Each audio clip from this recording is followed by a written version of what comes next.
The rain was relentless on Irodon's surface, a cold, metallic drizzle that never let up, whispering across the scorched soil like it mourned what the world had become. The sky was a slate of ash, pierced only by the low hum of orbital patrols sweeping for insurgent signals. Beneath that gray shroud, a single man trudged through the wreckage of what used to be a school, boots sinking into muddy, blood-soaked earth, rifle slung across his back, eyes always scanning. Master Sergeant Declan Ward moved like someone who expected a bullet any second. His steps were deliberate, every motion taught with the kind of control only earned through years of surviving things that kill most men. His left shoulder ached from where shrapnel had kissed bone 3 days ago. He hadn't slept in almost 2. Still, he advanced. The mission wasn't over. In the collapsed ruins, broken desks and shattered holoscreens jutted out like bones. Bits of charred clothing clung to bent lockers. A child's lunch tin lay twisted beside a cracked respirator. He didn't look at them long. Couldn't. Not if he wanted to keep moving. Declan knelt beside a support beam, brushing away soot and ash. Beneath it, the ground had been disturbed recently. A trail, faint but deliberate, led to the debris and down into the old subshelters. Refugees had come this way. Maybe survivors. Or maybe bait. He tapped his comm twice, silent signal. One long, one short. Within seconds, 2 shadows detached from the gloom behind him. Corporal Vera Thor emerged first, face smeared with dirt, her expression set in iron. Her sidearm was drawn, her knuckles white. At 25, she was half Declan's age, but years on the ground had stripped her of youth. There was only purpose now. The second was Sergeant Mendez, older than Vera, younger than Declan. A scar traced his temple like a crack in old porcelain. He was quiet, always had been, but his silence spoke more than most speeches. Declan nodded toward the shelter. Fresh prints. Could be evacuees. Could be a trap. Mendez glanced at the sky. We don't have the time to guess. Declan didn't need reminding. The Caltharians were en route. An extermination column, 10,000 strong, scheduled to land in less than 6 hours. Command had written off the sector. They called it strategic abandonment. Declan called it cowardice. But there were still people here. And as long as they were breathing, he wasn't leaving. Vera, he said, watch our 6. Mendez with me? They moved as one, down the jagged steps, weapons raised, lights off. Only the pale blue glow of emergency strips lit the path, casting long, skeletal shadows on the curved ferrocrete walls. The air was thick with mold and something older, something wrong. The kind of rot that didn't come from nature. Mendez swept left. Declan swept right. The corridor narrowed, then widened again into an open chamber. When the old government-subsidized shelters built back, when Irodon still believed in peace. Rows of empty bunks lined the walls. Food packs lay open on the floor. Signs of life. Recent. Declan paused. A soft sound, breathing, ragged, panicked. He held up a fist. Mendez froze. A child's eyes peeked out from behind a ration crate. Dirt-streaked cheeks. Terrified, Declan lowered his weapon slowly. "It's okay," he said, voice barely above a whisper. "We're not Caltharian. We're here to help." The child didn't speak, didn't blink, just stared. A shuffle behind the crate. Another shape, a woman, older, eyes wide with fear and exhaustion. Declan holstered his weapon. "How many?" The woman's voice trembled. 13, maybe 14. Some were hurt in the bombing. We hid when the drones came. Mendez stepped closer. "You need to move now. We've got a window, but it's closing fast." "Where?" she asked. "There's nowhere left. There's a drop ship waiting 4 clicks east," Declan said. "It'll make one run. Low orbit. We have to be there in under an hour." The woman hesitated, glancing at the children. They were watching, all of them, hoping. Declan didn't push. He just waited. Finally, she nodded. Mendez moved fast, organizing a group, handing out water, gauging who could walk and who couldn't. Declan stepped back toward the stairwell to signal Vera. That's when everything went wrong. A thrum filled the corridor, low and pulsing, like the growl of something waking up. Declan spun toward the sound, heart already accelerating. "Caltharian sensor sweep," Mendez snapped. "We're tagged." Declan turned to the civilians. "Go. Now, follow the corporal up top. Don't stop for anything." Vera was already yelling from above, her voice sharp. "We got inbound. Full squad of Xenos, southeast quadrant." Declan didn't think. He just moved. They burst into the open just as the first plasma bolt cracked the sky. It hit a nearby wall, vaporizing metal and showering them with debris. The children screamed. The woman shielded them with her body. 3 Caltharian hunters dropped from the ridgeline, armored like walking tanks, plasma repeaters glowing on their forearms. Their language was a guttural snarl, their movements swift and precise. No mercy, no hesitation. Declan and Mendez opened fire in tandem, suppressing the slope while Vera dragged the refugees to cover. One hunter went down, armor breached by a lucky shot to the neck seam. The others returned fire, chewing the earth around Declan into molten glass. They were pinned, ridge lines a kill box. Mendez shouted, "We can't cross open ground." Declan scanned the terrain. A collapsed overpass lay 100 meters west, its support beams half buried in rubble. "New plan," he growled. "Smoke cover. Break left. Get them to the overpass. I'll buy time." Vera's eyes locked on his. "No, we go together." He shook his head. "You're faster, and I'm already hit." Mendez hesitated, then nodded grimly. "We'll hold for 20 seconds. That's all we can spare." Declan didn't answer. He was already running. The hunters pivoted toward him. Plasma screamed through the air. He zigzagged through the wreckage, tossing a pair of micro-grenades into the rocks. The explosion rocked the slope, dislodging chunks of debris, and temporarily blinding the enemy. 20 seconds. He counted each one. He took a knee behind a collapsed transport, laid down suppressive fire, and screamed into the void until his lungs burned. He saw Mendez pulling the last kid across the wreckage, Vera firing one-handed, her other arm cradling a wounded boy. Plasma scorched his left thigh. He didn't stop. Another hunter crested the ridge. Declan pulled his sidearm, unloaded 3 rounds into its cluster. It dropped, twitching. Then the sky lit up. The evac dropship screamed overhead, deploying flares and chain gun fire. The Caltharians scattered, temporarily. Declan limped toward the others, blood soaking through his pants. Mendez grabbed his arm and pulled him the last few steps. They piled into the dropship just as it lifted off. The door slammed shut. The children were crying. The woman was praying.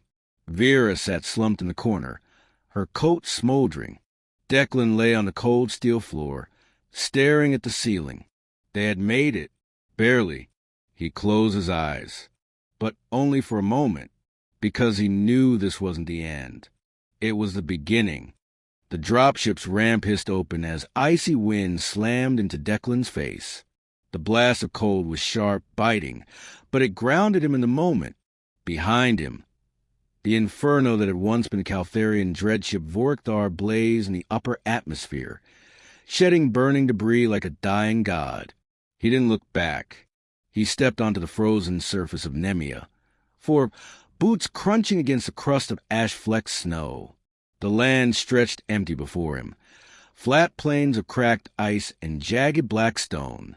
No trees, no cities, Just cold silence and the aftershocks of war. A woman stood waiting near a portable command shelter, bundled in thermal armor with silver captain stripes along her sleeves. She didn't salute. She didn't need to. Her name was Commander Isla Rourke, and Declan had known her long before ranks had separated them. "You always know how to make an entrance," she said, voice sharp as the wind. Declan's expression didn't change. "Is it done?" Rourke nodded. "Caltharian comms are in disarray. Whatever virus your people embedded in their systems hit hard. Their fleet's AI infrastructure is crumbling. For now, they're blind." He glanced toward the sky. "Not blind enough." "No," she admitted. "But it's a start." They walked together toward the shelter, boots cracking ice in unison. Inside, heaters hummed faintly, casting a dull red glow over a sparse tactical setup. Maps of local terrain and enemy movement flickered on the displays. Rourke tapped a control, bringing up the latest feed from a recon drone. "Caltharian troop movements suggest they're reinforcing site data," she said. "Underground installation. Rumors they're holding civilians there, human prisoners, families, scientists, maybe defectors. Or bait," Declan muttered. "Could be. But if they're alive, we get them out." He stared at the map, jaw clenched. "Site Theta's a fortress. They'll be ready for a frontal assault. We don't have the numbers for one anyway." Declan nodded slowly. "Then we don't go in loud." Rourke leaned back, folded her arms. "You planning something suicidal again?" "Always." For a moment, they just looked at each other. Years of war had carved lines into both their faces. But only in Declan did they seem etched like scars. He'd lost more than most. Friends, units, pieces of himself. But he was still here. "Ward," she said softly, "how long will you even keep doing this?" "Until they stop." "They never stop." "Then neither do I." She turned away first, breaking the tension. "We got a supply cache about 10 clicks east of Theta. Geared drones, limited ordnance. Not much, but enough for a team. Who's on the roster? Yours to choose. You got command." He didn't reply immediately. His eye traced the contours of the terrain map, memorizing elevation, likely patrol routes, blind spots. His mind built the assault before his mouth said the words. "I want Kessler, Mendez, and Vera." Rourke raised an eyebrow. "Kessler's got a broken hand. He can shoot left-handed. And Vera's unstable. She's precise. She just hates them more than most. And Mendez, she owes me a favor." Rourke didn't argue. "Fine. They'll meet you at the cache. Mission window opens in 8 hours." Declan turned toward the exit, but Rourke's voice stopped him. "You go in there, you might not come back." "I never do." He left without waiting for a response. Night on Nemea. 4 fell quickly. The wind sharpened. The sky, once a dull gray smear, turned pitch black with streaks of green auroras flaring across the upper atmosphere. A dying world's last beautiful trick. Declan moved like a phantom through the darkness, wrapped in thermal camo, rifle slung across his back, steps sure and silent. He met the team at the edge of a rocky ravine. Kessler was already setting up a drone array, his hand wrapped tight in a splint, but moving fast enough. Mendez sat nearby, sharpening a combat knife, her eyes hard and quiet. Vera stood apart, staring into the void, her pale skin marked with faint burn scars, one eye replaced by a gleaming cybernetic lens that whirred faintly when adjusted. "You're all late," she said as he approached. "We weren't on a clock," Declan replied. She turned to face him fully. "We are now." Mendez slid the knife into her boot and stood. "So, boss, what's the play?" Declan crouched near the drone feed, checking the schematic overlay of Site Theta. They fortified the west approach, heavy cannons, sensor arrays. East Ridge is all minefields. North sheer rock. South's our gap. But it's narrow. One way in. Kessler tapped a command, highlighting a maintenance tunnel on the southern approach. Ventilation shaft. Leads into the lower levels. Narrow, unstable. If we trigger a collapse, we're buried. Then we don't trigger it, Declan said. Mendez snorted. Your plans never go clean. He looked up at her. They go through. The team readied in silence. No speeches. No jokes. Just weapon checks, ammo counts, last-minute system calibrations. Vera slid her fingers across her rifle's grip like it was a sacred relic. Kessler packed explosives with quiet reverence. When they moved as one. It took them 4 hours to crawl to the shaft, across open terrain patrolled by sensor drones, through razor wire and buried tripwires, under the gaze of sniper nests. But they made it. No alarms. No losses at the tunnel mouth. Kessler planted a remote brace to hold the collapsing walls. They went in single file, low and tight. The darkness swallowed them whole. Inside, the shaft twisted like a broken spine. The walls dripped with moisture. Every breath echoed too loudly. Vera led the way, her rifle a ghost in the dark. They emerged in a utility chamber, deep in Theta's underbelly. Red emergency lights cast everything in hellish hues. Declan checked his timer. 2 hours before rotation change. They had time. Mendez hacked the door controls. It hissed open. Beyond, they entered the prison levels. What they found wasn't cells. It was cages. Humans packed like animals. Thin, silent, eyes vacant. Declan's heart clenched, but he didn't let it show. One man stepped forward from the crowd, beaten, bloodied, but alert, a scientist by his coat. His voice was barely a whisper. Are you the rescue team? Declan looked around the horror of the room. No, he said, with a revenge. Gunfire erupted from the far hall. Kessler cursed. They're on to us. Declan moved fast. Vera, cover left. Kessler, prep the charge of the escape tunnel. Mendez, get these people armed. Vera vanished into the hallway like a shadow, gun already hot. Kessler knelt beside a wall panel, fingers dancing over detonation codes. Mendez kicked open a locker, tossing weapons to the captives. Bullets tore through the air. Screams echoed. Declan stood in the middle of it all, directing, fighting, calculating. Every decision a risk. Every second blood bought with purpose. Vera returned, limping, her armor scorched. They've got war beasts. Four-legged. Fast. Time! Kessler shouted. 90 seconds. Declan gritted his teeth. He could see the calculation. Stay and get overwhelmed, or hold just long enough. He turned to the scientist. You lead them out when the tunnel opens. Don't stop. Don't look back. What about you? I'll cover the rear. He moved to the breach point, rifle steady. Mendez joined him. You don't have to stay, he said. I know, she replied. The charges blew. The wall cracked open into a card escape route. The outer rock collapsing with thunderous finality. Civilians flooded through, stumbling, weeping, running. Then came the war beasts. Eyes glowing, armor glinting, claws scraping steel. Declan fired. Mendez fired. The beast shrieked and lunged. It was chaos, raw and wild.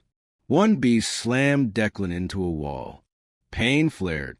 He jammed his knife into its throat and shoved it off, blood spraying his face. Mendez took a hit, shoulder torn, but kept firing. Kessler called out from the other side. That's all of them. We're clear. Declan grabbed Mendez, half carrying her through the breach. Vera appeared on the far side, helping him through, teeth clenched in pain. They ran. The tunnel collapsed behind them, and still Declan didn't look back.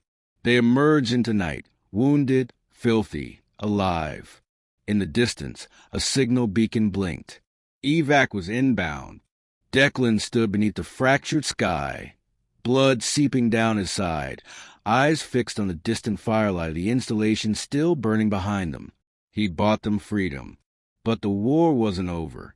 Not yet.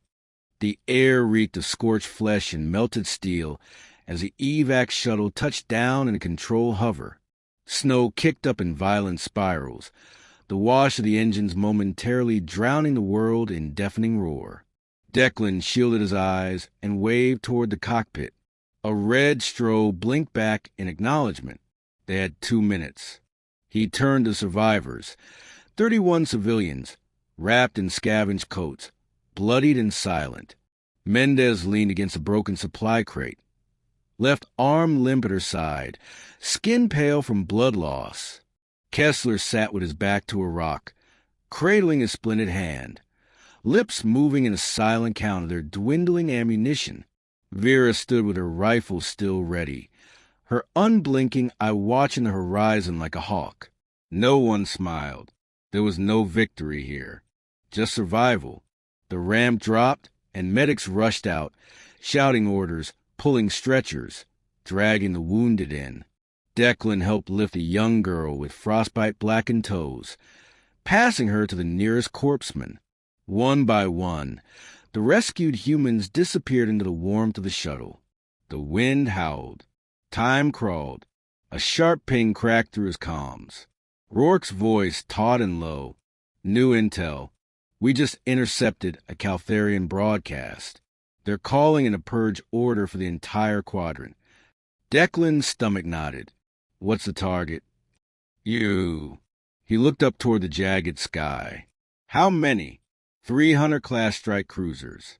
ETA is 20 minutes. The knot in his stomach turned to lead. Do we have anti-orbit defenses? Negative. Closest fleet asset is 2 hours out. We're pulling everyone we can. He didn't speak. Rourke continued. Ward, if they land, they'll glass the entire valley. They won't need to if we're gone. There was a beat of silence on the line. We're sending one more shuttle for your team. He clicked off the channel before she could say anything else. The last of the civilians disappeared into the transport. The ramp closed. Declan gave a flat, wordless slap, and it rose like a ghost into the sky, engines screaming as it vanished into the dark. Then there were 4. Declan, Mendez, Kessler, Vera, the broken, the hunted. You heard? Mendez asked, voice hoarse. Yeah, Declan said. Kessler looked up. So what now? We dig in.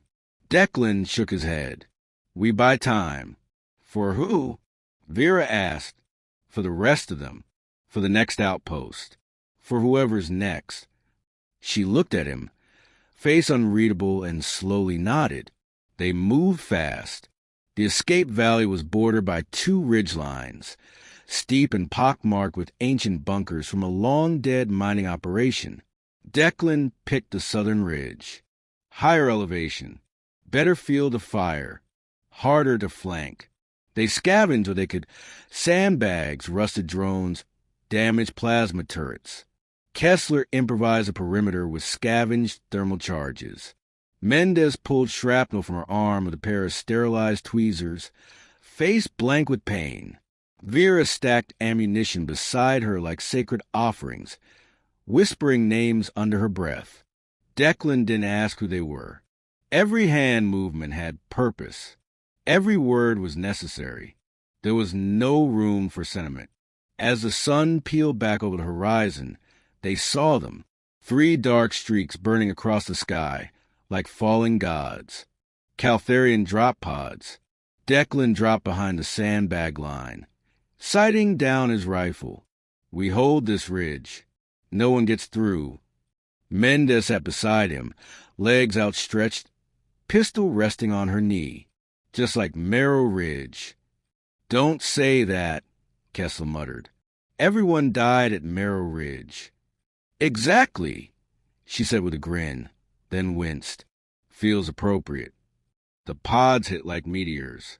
Ice split, snow turned to steam, and alien steel cracked open like eggs.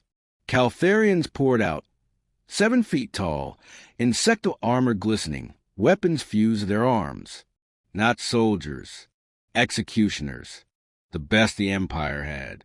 Vera opened fire first. No warning. Her shots were perfect, bursting through the first 2 before they could orient. Declan followed, cutting down a third mid-sprint. But they kept coming. Kessler's mines went off in staggered bursts. Smoke and limbs flew. Still they came. The first wave slammed into the base of the ridge, firing upward with pulse weapons. Rocks melted. Trees burst into flame. Right flank. Declan shouted. Mendez rolled and fired from a prone position, her shots methodical. 1, 2, 3. Then a scream tore through the line. Kessler. Declan turned just in time to see a Caltharian blade punch through Kessler's chest. The man choked once, eyes wide, then collapsed. Vera cut the alien down with a sniper shot to the throat. Mendez didn't blink. 3 left. Declan felt the loss, but locked it away.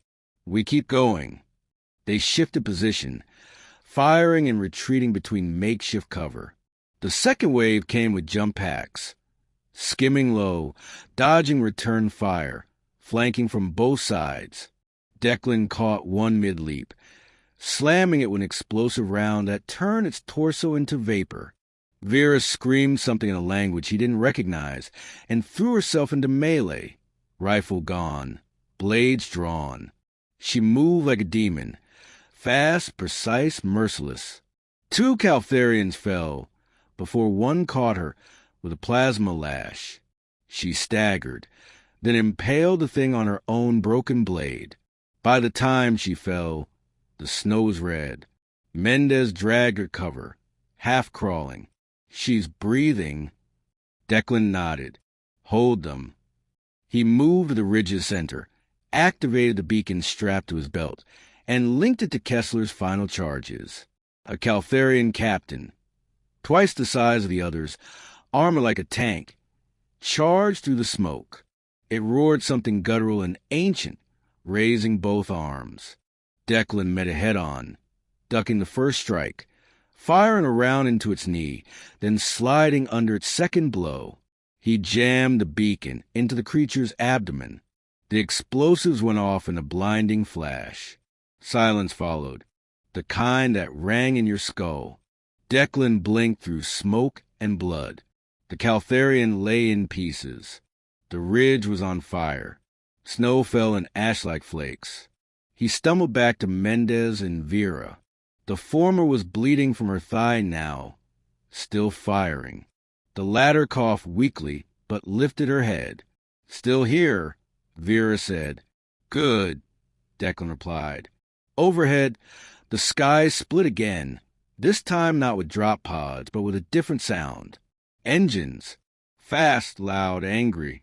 The second evac shuttle screamed into view, weapons firing before it touched down. Caltharians scattered beneath the barrage. A hatch opened. Rourke stood inside, shouting, Get in. Now! Declan lifted Vera. Mendez limped beside them. They stumbled toward salvation, the wind tearing at their faces, gunfire chasing their heels. Behind them, the ridge collapsed in fire and ruin. The shuttle rose. Inside, medics swarmed the wounded. Rourke grabbed Declan's arm. You're insane. Maybe. You held off 2 waves of hunters. 3, he corrected. She paused. And your team? He looked past her to where Vera lay unconscious. To Mendez, who gave him a tired nod. Then to the empty medbed that should have held Kessler. Not all of us. Rourke said nothing, just placed a hand on his shoulder. He didn't react. Out the shuttle's viewport, Nemia foreburned. Declan watched the flames, face unreadable. He didn't speak again, until the planet vanished behind them. The medical bay was dimly lit, the lights intentionally subdued to soothe shattered nerves. A soft hum vibrated through the ship's structure. Life support, engines, some distant drone of functioning stability. Declan sat in silence, elbows resting on his knees, hands clasped so tightly the veins showed white through the skin. He hadn't spoken in an hour, not since they broke orbit. Across from him, Mendez lay in a stasis cradle, her leg in a regeneration sleeve, unconscious but stable. Her breathing was steady, her brow relaxed, but her body told a different story. Tattered uniform, bruises along her ribs, a cauterized gash tracing her collarbone. Every inch of her was evidence of what they'd just survived. Vera was awake. Barely.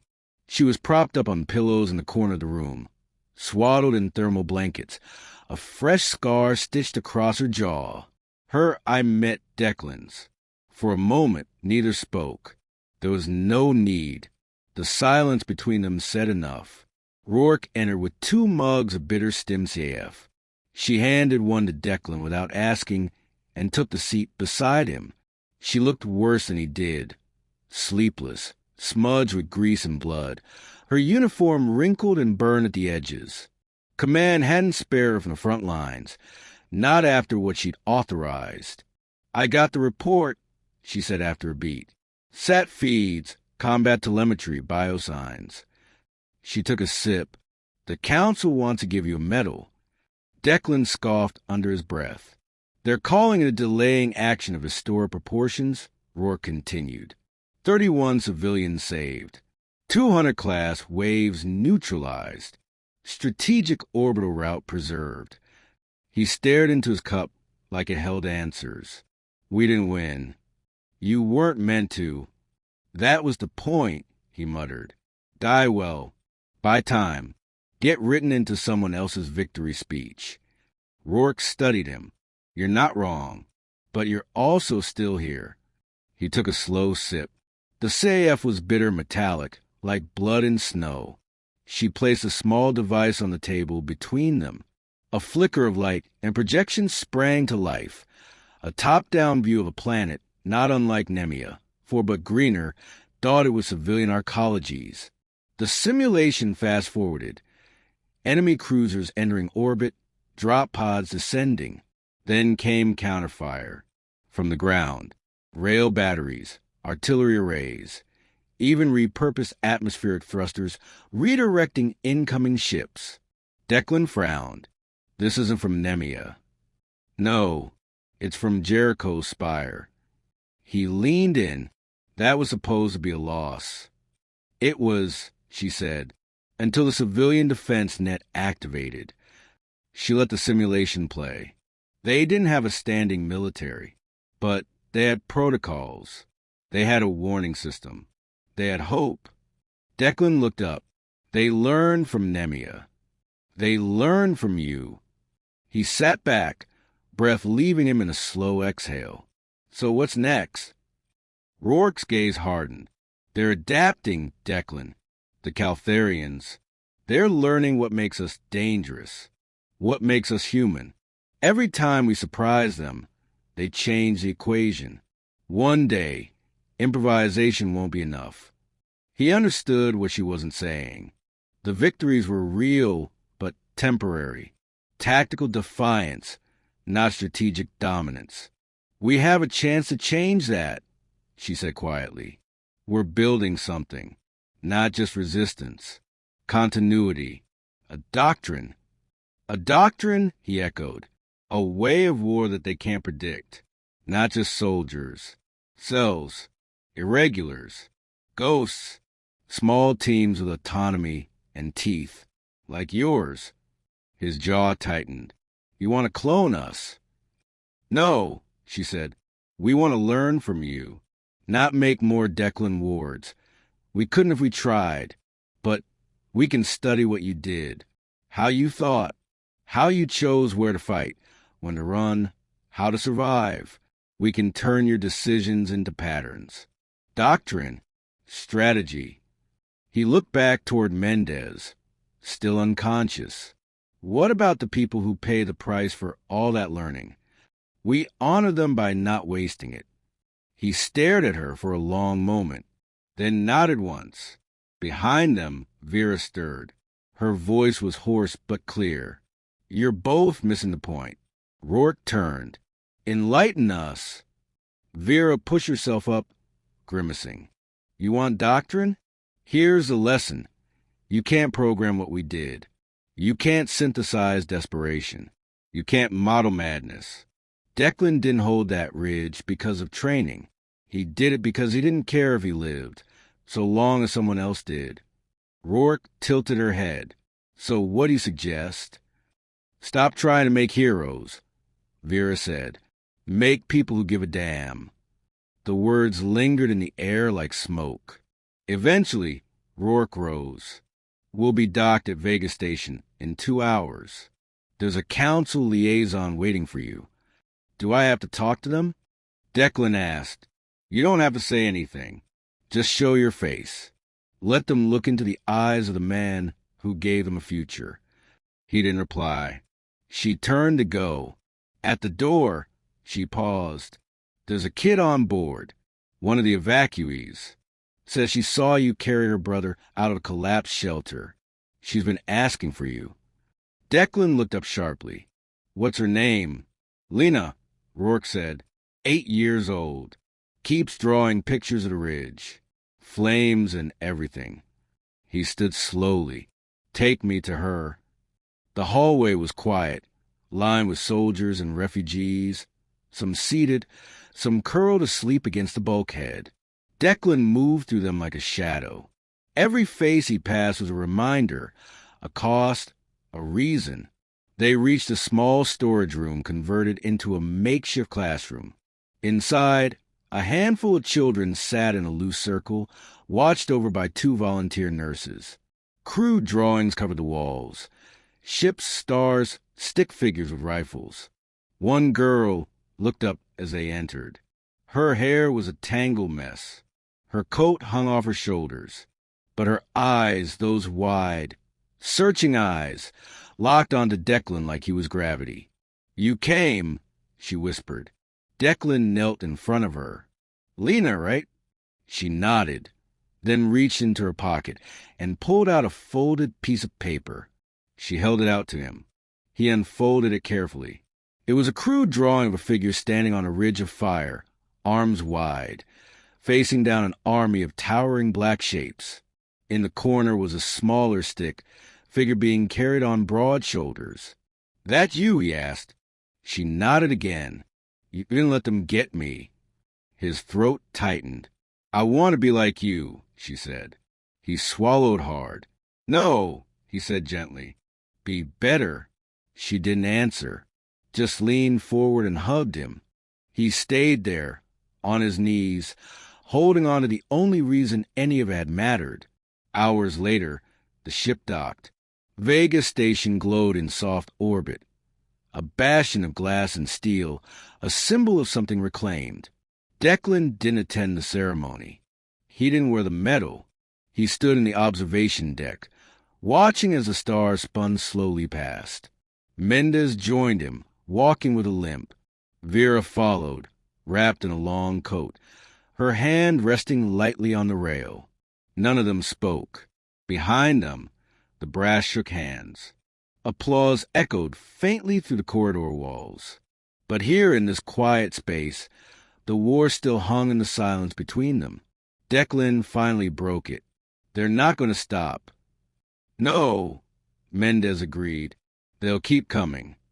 So we keep making them regret it, Vera said. Declan nodded. His reflection stared back from the glass.